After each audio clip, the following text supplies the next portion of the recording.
लखनऊ में हूँ, मेरे साथ लक्ष्य कमांडर हैं। अभी सीतापुर में एक 9 वर्षीय छोटी सी बच्ची के साथ हैवानियत की खबरें सुनने को मिली थी। तमाम सामाजिक संगठन सोशल मीडिया पर उस वीडियो को देखकर, उस सूचना को देखकर आगे बढ़ा रहे थे, लेकिन उस बिटिया और उसके परिवार के लिए कोई संगठन वहाँ पर नहीं पहुँचा। जब ये खबर हमारे थ्रू चैनल के माध्यम से लक्ष्य की टीम तक पहुँची तो दीदी लोग, क्योंकि हम लोग दिल्ली से हैं, दीदी लखनऊ से हैं, पास में पड़ता है, तो दीदी लोगों की 3-4 विजिट अभी सीतापुर में हो चुकी हैं। आइए जानते हैं, लक्ष्य कमांडर रेखा जी हमारे साथ हैं, इनसे जानेंगे सीतापुर वाला मामला क्या मामला था और किस तरह की खबर। पुलिस प्रशासन भी ढिलाई बरत रहा था, लेकिन इनके वहाँ उस मामले में दखलंदाजी करने के बाद पुलिस प्रशासन ने भी उसमें जो धाराएं होनी चाहिए उसमें मुकदमा दर्ज किया। जी दीदी बताइए। जी, सभी को जय भीम, नमो बुद्धाय। मैं रेखा लक्ष्य कमांडर। आज मैं अपनी बहनों के साथ जिला कार्यालय में आशियाना में मैं उपस्थित हूँ अपनी टीम के साथ। मनोज जी हमारे साथ में हैं। तो इसलिए ये सीतापुर की एक बहुत दर्दनाक घटना थी। जिला सीतापुर और गांव नसीराबाद और थाना लगता था रामपुर कला। जब 2 दिन बाद हमको उसमें पता चला कि यहाँ पे ऐसी सोशल मीडिया से पता चला कि इतनी बड़ी घटना हो गई है और इसमें अभी तक कोई कार्रवाई नहीं हुई है, तो अपने संगठन में बात करके उस परिवार में, जिस परिवार की बच्ची थी, उस परिवार से नंबर ले करके बातचीत करके हम लोग वहाँ अपनी टीम के साथ पहुँचे। और बहुत कई थाने की वहाँ पुलिस पड़ी थी, मगर तहाँ तक 9 साल की बच्ची थी और इतनी उसके साथ दर्दंगई हुई थी, मगर कहीं कोई कानूनी कार्रवाई नहीं हो रही थी ठीक से। जब हमारी बहनें पहुंची तो हमने वहाँ पे इस बात को उठाया, बच्ची की माँ से पूछा, बच्ची की दादी से पूछा और बच्ची की बहन से पूछा, तो उन लोग यही कह रही थी कि बच्ची देखने लायक नहीं थी। जो उसकी स्थिति थी, जो हमने देखा, उसके जो कपड़े चेक किए, जब डेड बॉडी मिली थी रात में 8-9 बजे, 6 बजे बच्ची गई थी, वो हमेशा की तरह गई थी अपने जानवर देखने। मगर वहाँ बार बार जब इन लोगों ने ढूंढा, जब 2 घंटे हो गए बच्ची को ढूंढते ढूंढते, पूरा परिवार जब ढूंढना शुरू किया, बार बार जहाँ ढूंढा 9 बजे वहीं पे उसकी डेड बॉडी मिलती है। और जो लड़की के पिताजी थे वो लखनऊ में किसी की गाड़ी चलाते थे, ड्राइवर का काम करते थे। तो जब 9 बजे उनको सूचना दी गई तो उन्होंने क्या किया, थाने में फ़ोन किया। पुलिस तो वहाँ उपस्थित थी, ढूंढने के भाई काम कर रही थी, और बच्ची को बुरी तरीके से जो है उसका गला घोट करके हत्या करी गई थी, उसके साथ बलात्कार किया गया था, मगर पुलिस प्रशासन मानने के लिए तैयार नहीं था। प्रथम दृष्टया लड़की के शरीर को देखने पर बलात्कार की पुष्टि, बलात्कार की पुष्टि थी। उसके जो प्राइवेट पार्ट से उसके ब्लड निकल रहा था, दादी ने भी बताया, माँ ने भी बताया, बहुत उसकी स्थिति खराब थी। तो उन्होंने ये कहा मेरी बच्ची के साथ बलात्कार हुआ है और बलात्कार करके उसकी हत्या कर दी गई है, और जहाँ पे जानवर बांधे जाते हैं वो जो सड़ा भूसा फेंक दिया जाता है, उसके मुंह में सड़ा भूसा ठूस दिया गया था। बच्ची की आवाज़ ना निकल पाए, बच्ची की चीख ना निकल पाए, और उसके सड़ा भूसा। ये तो पुलिस प्रशासन भी कह रही थी कि मतलब बहुत बेरहमी से, पुलिस प्रशासन का ये कहना था, कहीं ना कहीं हमें बात में इस बात का दुख था कि बच्ची की देखे हत्या करी गई, बलात्कार किया गया, और वहाँ पे जो वहाँ पे सीओ थे और कई थाने की पुलिस थी, एसएचओ थे, दरोगा, इंस्पेक्टर, सारे लोग थे, वो कह रहे थे दम घुटने से इसकी मौत हुई है और बलात्कार की पुष्टि नहीं हुई है, जबकि पोस्टमार्टम रिपोर्ट में भी बलात्कार की पुष्टि नहीं हुई है। और जिस दिन हम लोग गए थे तो वहाँ के पुलिस ने ये ट्वीट भी कर दिया था कि बच्ची की दम घुटने से मौत हुई है और बच्ची के साथ बलात्कार नहीं हुआ है। तो ये कहीं ना कहीं बड़ी शर्म की बात थी। जब हम लोगों की बात आई सामान्य निकाल करके, तो वहाँ के जो एसएपी वहाँ मौजूद थे अपनी टीम के साथ, बहुत पुलिस का, तो उनसे हम जा कर के बात किए। जब परिवार का ये कहना है कि हमारी बच्ची के साथ बलात्कार हुआ है तो आप कार्रवाई उस हिसाब से करिए, हैं? आप कहते हैं दम, पुलिस ने ट्वीट कर दिया है कि दम घुटने से मौत हुई है और 9 साल की बच्ची थी। और जब दादी का भी यही कहना, बहन का भी यही कहना, हमको इंसाफ चाहिए, हम इनकी कार्रवाई से मतलब हम सहमत नहीं हैं। तो कहीं ना कहीं पुलिस एमएलसी कराने के पक्ष में नहीं थी? ना ना ना ना नहीं थी।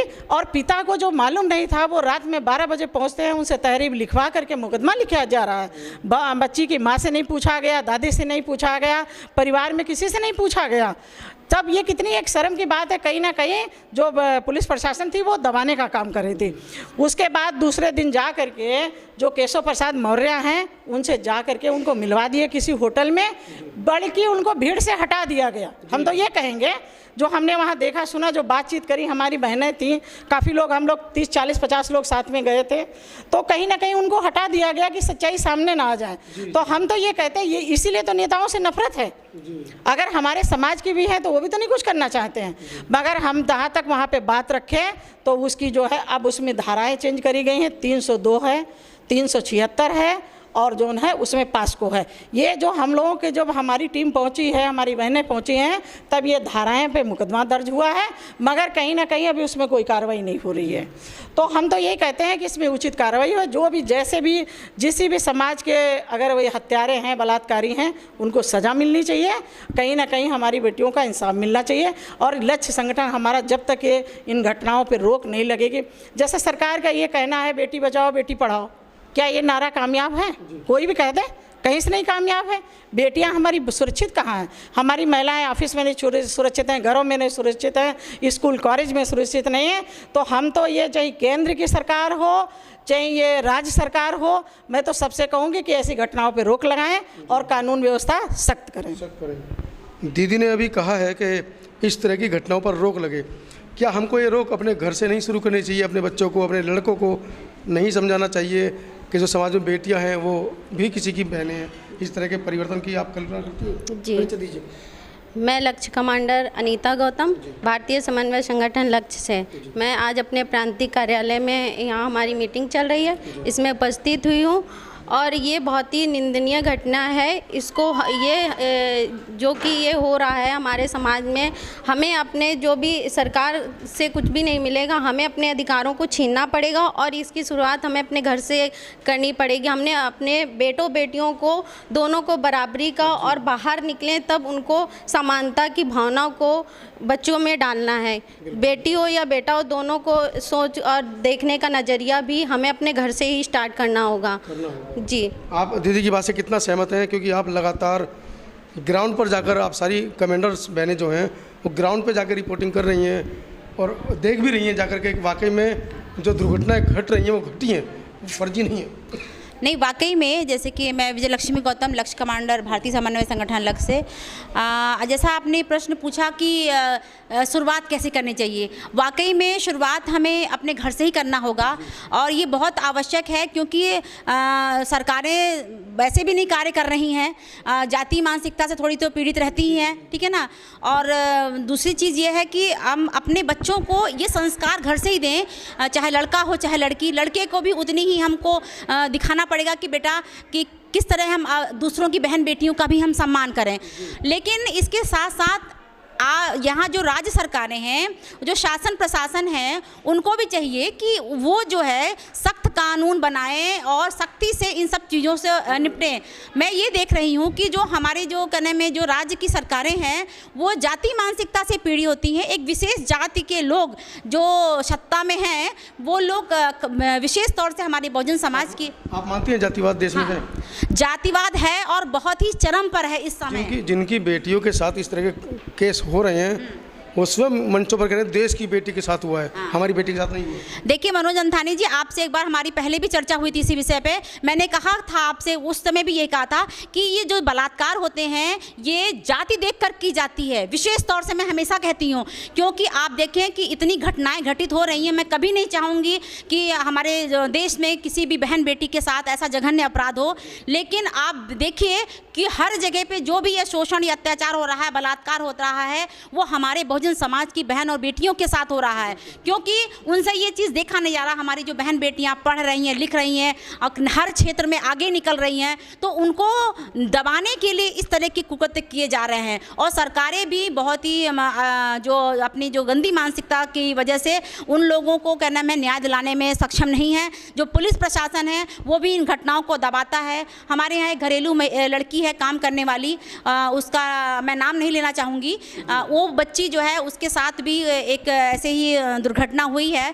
उसको झांसा दिया गया प्यार का, उसको फंसाया गया, उसके बाद जो है वो उसके साथ उसका शारीरिक शोषण किया गया, उसने उसका गलत वीडियो भी बनाया। और जब यहाँ के थाने में जब हम लोग ने बात करी तो पहले तो इसकी FIR ही लॉन्च करने को तैयार नहीं था। जब हमने अपने संगठन के माध्यम से इसको FIR कराया तो वहाँ के जो SHO है वो उस बच्ची को स्पेशल अलग से बुलाकर उसको तमाम तरह की बातें बरगलाते हैं कि तुम ऐसा मत करो, ऐसे करोगी तो क्या होगा, तुम्हारे बदनामी होगी, तुमको कोई पूछेगा नहीं। सोचिए यहाँ के जो पुलिस से प्रशासन के लोग हैं वो तक एफआईआर नहीं दर्ज करते हैं, और जो पीड़ित जो लड़की जाती है उसको इतना दौड़ाते हैं, इतना मानसिक प्रताड़ना देते हैं कि ताकि वो अपना केस वापस ले ले। तो अभी ऐसे में महिलाओं को क्या करना चाहिए? देखिए, महिलाओं को तो पहली बात मैं कह रही हूँ कि वो हमारे संगठन से जुड़ें। संगठन में ऐसी शक्ति होती है, संगठन में एक ऐसी शक्ति होती है कि आप जब संगठित होंगे तो आप कहीं भी जाके अपनी बात को रख सकते हैं, और आप जुड़ेंगी तो आप अपनी दबंगई से, आपके ऊपर किसी की हिम्मत नहीं है कि वो आपके ऊपर कोई शोषण या अत्याचार कर सके। संगठन से जुड़ने के लिए कोई कॉन्टैक्ट नंबर, मेल आईडी आप देना चाहिए? इस संगठन से जुड़ने के लिए तो मेरा नंबर आप ले सकते हैं कि 9453528285 है। इसके अलावा और तमाम हमारे यूट्यूब चैनल पे हमारी बहनों के नंबर पड़े हुए हैं, उनसे आप संपर्क कर सकते हैं। आप हमारे उत्तर प्रदेश में हैं या किसी भी राज्य में हैं, आपको किसी तरह का शोषण या अत्याचार होता है, आप फ़ोन द्वारा हमसे संपर्क करिए। हमारा संगठन पूरी तरह से हम सभी का सहयोग करने के लिए तैयार है, तत्पर। जी। सब्सक्राइब करें आपके अपने चैनल समता आवाज़ टीवी को, बेल आइकन दबाना ना भूलें सबसे पहले हमारी वीडियो देखने